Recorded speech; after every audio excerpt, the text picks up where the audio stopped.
Hey gang, this episode is brought to you by Means TV, the world's first anti-capitalist streaming service. Stick around after the episode to learn a bit more about Means and to snag a nice little discount as a thank you for supporting my channel.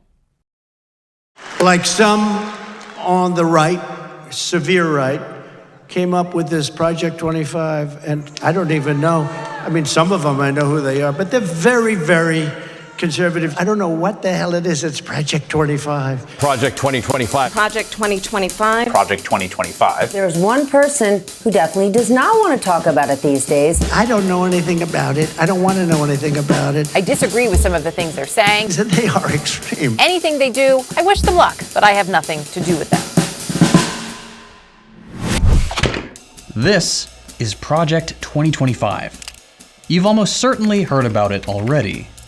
It's the 920-page conservative manifesto that details the plan for the next Republican administration. In here, there's recommendations that'll dramatically increase presidential powers, kneecap regulatory institutions, carry out mass deportations, limit voting and abortion access, roll back trans rights, increase the powers of the surveillance state, and have it all ready to implement the day the next conservative president is elected.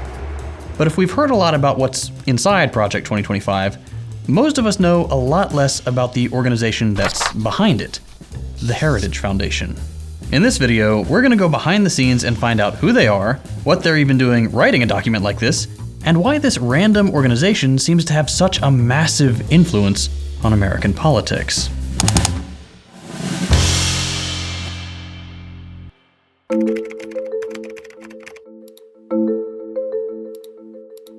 Okay, so if you've never heard about them before, the Heritage Foundation is a think tank. They do public policy research. Like most regular think tanks, they issue briefs, reports, and hold events including this one about how diversity, equity, and inclusion is a problem. Nothing to say about the staffing of that panel. Anyway, all of that's relatively standard. What makes Heritage so unique among think tanks, though, is their, let's say, different understanding of what being a think tank means and just how influential they are. Because for all the distance Trump has tried to put between him and Heritage recently, here's him giving a speech at a dinner they hosted in 2022, saying how great they are. Heritage does such an incredible job at that. This is a great group, and they're going to lay the groundwork and detail plans for exactly what our movement will do and what your movement will do when the American people give us a colossal mandate to save America. And that's coming. That's coming. Here's him asking them for help in 2017. We need the help of the Heritage Foundation. Here are the recently leaked training videos for Project 2025 in which 29 out of the featured 36 people worked for Trump. And according to CNN, another 200 people worked for both Trump and Project 2025 behind the camera. To give you an idea, in 2018, Heritage claimed that Trump had implemented 64% of their last mandate for leadership plan, the 2015 version of Project 2025, in just his first year in office. They're clearly very influential. But we're getting ahead of ourselves. To really understand the Heritage Foundation, we have to rewind to the 1970s.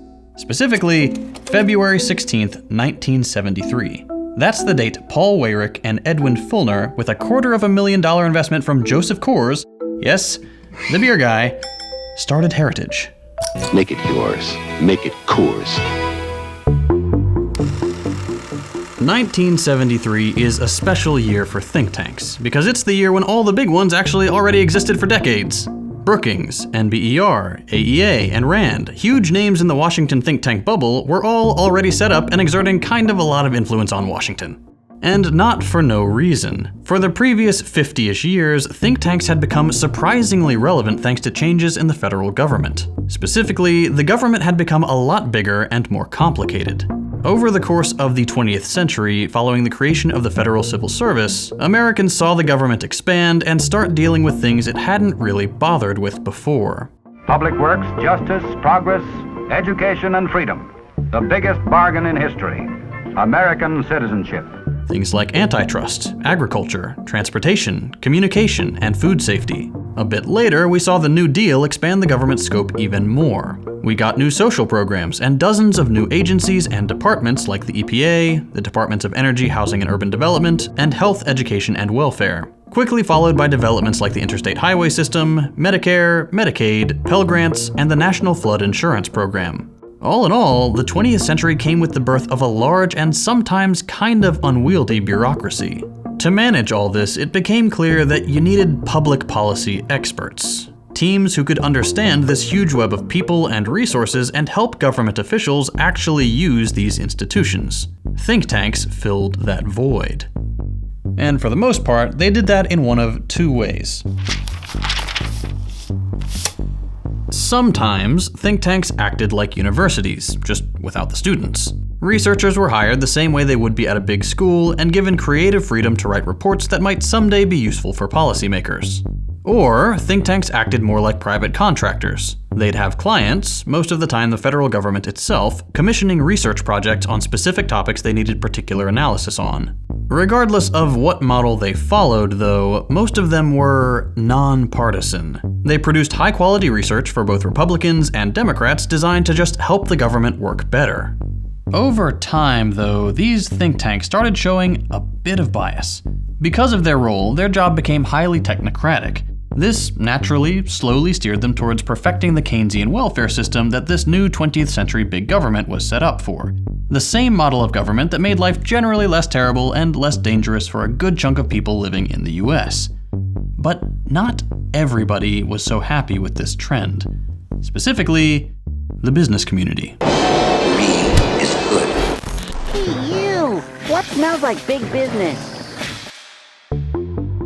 The 20th century's turn towards actually useful government regulation and labor victories like the weekend, workplace safety measures, the abolition of child labor, and the social safety net all made work and life in general a little bit better for a lot of people. It pushed up wages, and that meant increased costs for business owners, which was good. Between 1966 and 1973, workers were slowly taking home a bigger and bigger share of the total national income that they produced, and started cutting into the profits, going to the top 1%. And you can actually see them panicking. At meetings between heads of large industries in 1974 and 1975, Thomas Murphy, CEO of General Motors, said capitalists were getting, quote, clobbered. John Harper, chairman of Alcoa, said he felt powerless. James Ferguson, chairman for General Foods, said, quote, business was getting kicked around compared to labor. To be clear, they were still rolling in it, just a little less than before. But to top this all off, you had all these researchers and all these prominent Washington think tanks confirming what we already know to be obvious. Things that make life better for most people make capitalists less money. Safety, overtime pay, higher wages, sensible regulation. Those hurt business owners trying to squeeze out every cent of value. Basic human decency be damned. And these think tanks advocating reasonable policies had the federal government's ear. In the face of all that, CEOs were pretty worried that they were losing their power. So by the 1970s, they had had enough. They realized they were on the losing side of the intellectual battle and wanted their own little nerds who would spit out pro-business research. In conservative press like the Wall Street Journal and Public Interest, conservatives like Irving Kristol and William Simon were basically begging the business community to start funding explicitly pro-business, pro-limited government researchers. Essentially, people who'd try to turn back the clock on regulations and union wins so the wealthy could get wealthier faster again. And they recommended using corporate philanthropy going towards new, explicitly conservative think tanks as the way to get corporate hands back on the levers of government power. Enter the Heritage Foundation, a 501c3 ready to go to bat for big corporations. Almost immediately, this new voice in Washington attracted Dow Chemical, Gulf Oil, Mobil, Chase Manhattan Bank, General Motors, FMC, Sears and Roebuck, Reader's Digest, Bluebell, Dart and Kraft, and Pfizer, who all started pouring in donations. Very quickly, Heritage went from that $250,000 Coors seed money to a $10 million yearly budget in 1980, over $38 million in today's money. But still, for those first 5 to 7 years, no one really cared about Heritage. Most people thought it was, quote, an obscure far-right think tank with only a marginal impact on public affairs. That changed in 1980, when Reagan came to town. See, Heritage had figured out that the old university without students and federal contractor models wouldn't work. Investing time and energy into producing quality research would lead them down the same left liberal path their corporate backers were specifically trying to avoid. they needed to do things differently.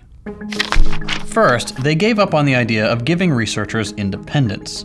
Their organizational structure had, quote, researchers and support staff act strategically and in coordination, meaning they were looking for specific conservative conclusions from the outset and made sure their researchers would produce these results by keeping them on a tight leash. Second, Heritage stopped focusing on doing in-depth research. They instead focused on pretty surface-level work that would yield specific policy recommendations, not analysis, lightning-fast turnaround times, and even shrank the size of reports dramatically so they could pass what they called the briefcase test, meaning they were small enough to fit in a briefcase that could be read in basically no time at all.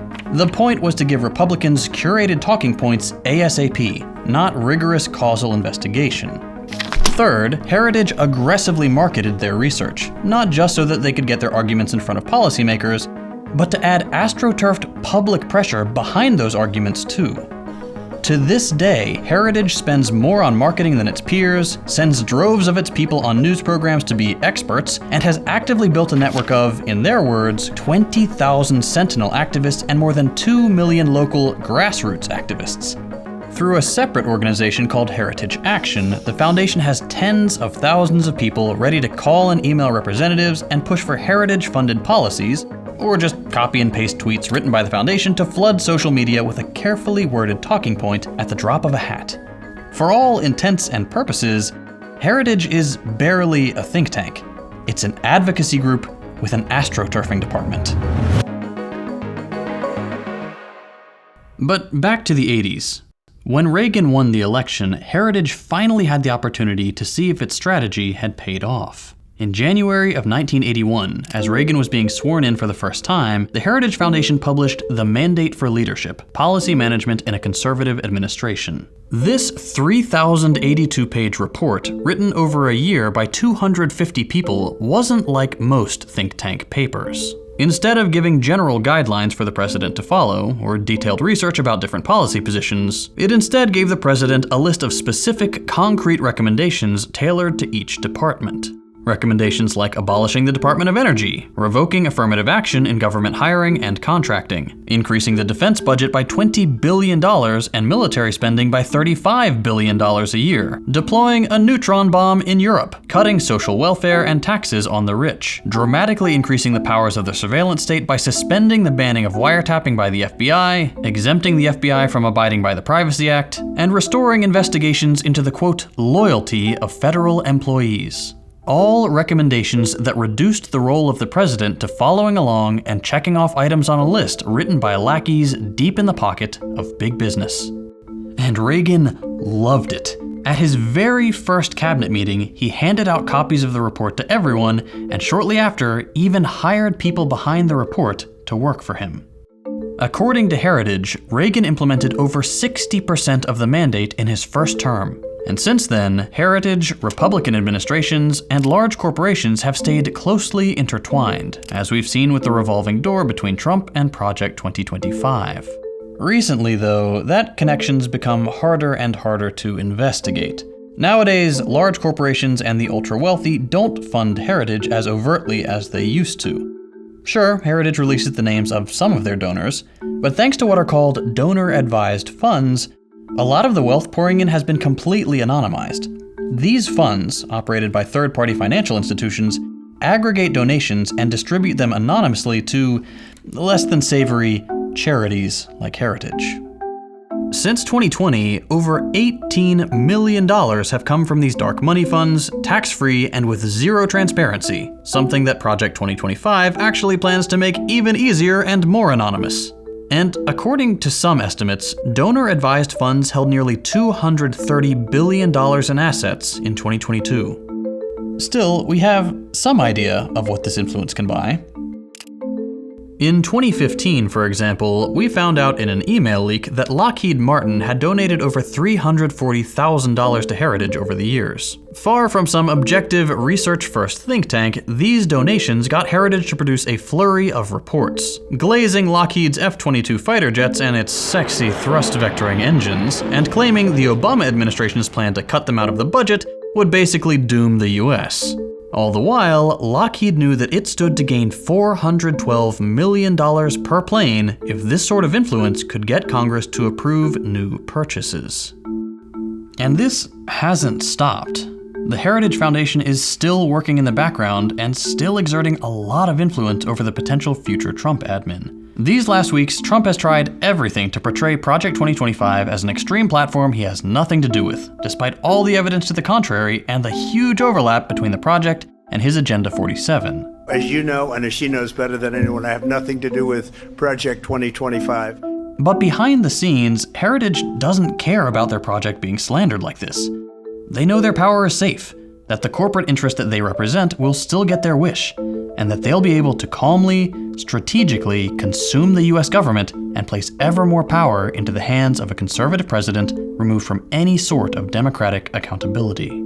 Here, just watch this undercover recording of Russ Vought captured by the Center for Climate Reporting.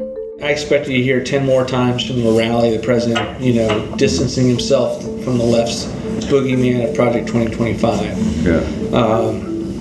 And you're not worried about that? I'm not worried about it. Okay. He's running against a brand. He is not running against any people. Okay.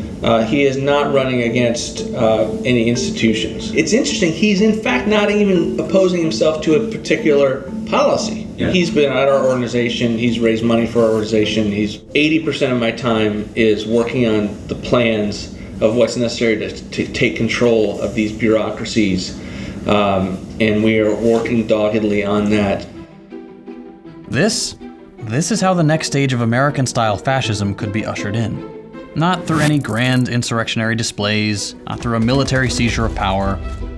Slowly, thanks to the steady work of Christian nationalists like Vought and the Project 2025 team at Heritage, backed by anonymous corporate donors, leading a meticulously thought-out program to dismantle progressive coalitions and bring the business community's interest back to the top of the policy agenda.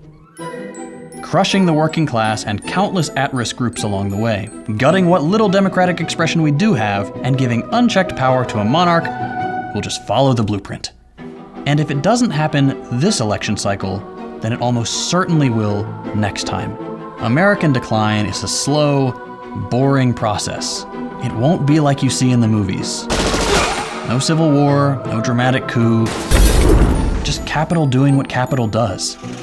Making a life of dignity and economic security impossible for all of us to pad their pockets a little bit more. And if you don't think they'll embrace full-on fascism to make a quick buck, you're in for a rude awakening. As I mentioned at the beginning of the video, you can now find Second Thought on Means TV, the home for worker-owned entertainment. I've been working with the team to bring on a bunch more creators, so stay tuned for some exciting new additions to the roster. If you're not already familiar with Means, it's a worker-owned cooperative and explicitly anti-capitalist streaming service. You can find everything from my videos, to original series like Means Morning News, to feature-length documentaries like Abby Martin's Gaza Fights for Freedom, with more amazing content being added every day. As you all know, socialist creators have to walk a fine line here on YouTube. We're always having to contend with age restriction, demonetization, and outright suppression, which for some reason, right-wing outlets never have to deal with. But now with Means TV, we're able to say things the way they are. No pulling punches, no beating around the bush to trick the all-seeing eye of the algorithm. Means TV gives us the freedom to make the content we really want to make and say the things we really want to say. There's even a community forum where creators can engage with each other and their fans right on the platform. And the best part is, Means TV is ideologically dedicated to supporting principled socialist content. As a little thank you for watching my channel, if you sign up with my link, you can get your first month 20% off. Or for an even better deal, you can opt for the annual plan and get 20% off the whole year. A full year of Means TV will run you just $88, which is like the cost of a single DoorDash meal these days. Every person who signs up using my link is directly contributing to the financial stability of my channel and the entire cooperative media project. None of this would be possible without the generosity of viewers like you. Both Second Thought and Means TV are entirely grassroots funded, and they always will be. So if you'd like to help support my work, consider signing up for Means TV using my link. It really does help me and dozens of principled socialist creators all across the platform. If you enjoyed this video, consider dropping a like. If you hated it, a thumbs down. You can check out my other content by following the links on your screen. Thanks for watching, and I'll see you next time.